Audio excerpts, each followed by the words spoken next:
It's Mixtape King, Ron G. New York City, around the world.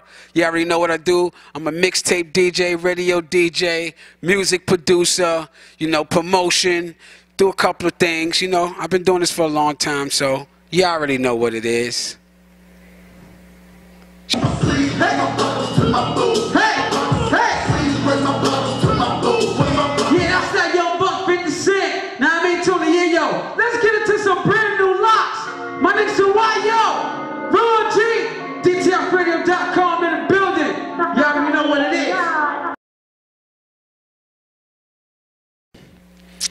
is. Sometimes in this business, in the music industry, and these are things that I ain't really say to a lot of other websites, blog sites, interviews, so this is exclusive right here. Sometimes, you know, as a DJ and being a DJ, other DJs, and sometimes they don't support each other. DJs don't really support each other like they should. So, and I had my past experiences where, you know, where if you tell somebody you're going to do something ahead of time, either two things happen. Either it's a go or it's not. And 90% of the time, if you brag about what you're going to do before you do it, most times it don't happen. And if it don't happen, then, you know, you have a second go around versus telling everybody, yeah, I'm going tomorrow, I'm going to be on MTV, and then something go wrong, and then you feel bad, and you got to tell everybody a whole story. So I always felt that silence is golden. That way you can always have a second go or third go about doing something that you really love, or you know, the haters don't stop you.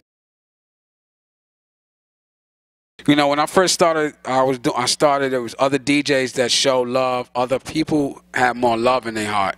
You know, I'm a peaceful person. I like to help people. I'm easy to deal with, talk to, communicate with. In those days, you know, you have DJs and people who will help each other and who will show love to each other.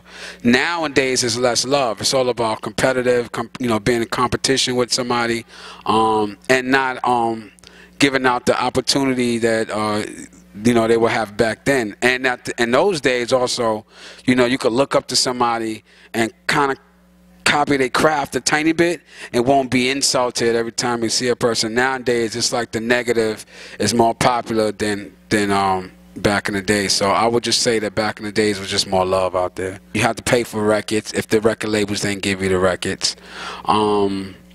You know, DJing, it was analog, now it's digital.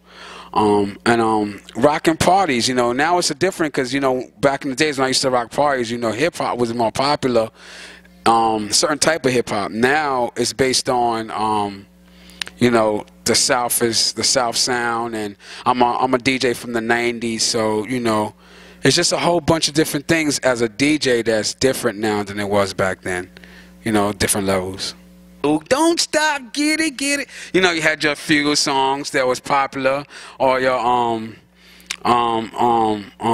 it was a few songs. Now it's more driven to where if you don't have a Future song or a Mike Will beat or DJ Mustard, you know, the people don't appreciate the hip-hop craft like then. Back then, you throw on, you know, your C Murder, down from, you know, down, and you had a few selective songs that would just drive everybody crazy.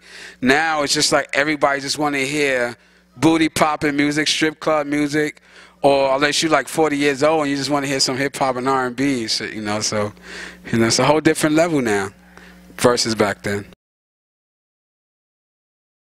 Well, yeah, sometimes, like, Monday nights is RealHipHopUncut.com. That's 9 to 10. That's hip-hop.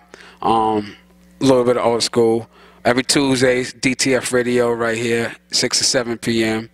And on Friday nights is DJ Ron G Radio on EventLevel.com.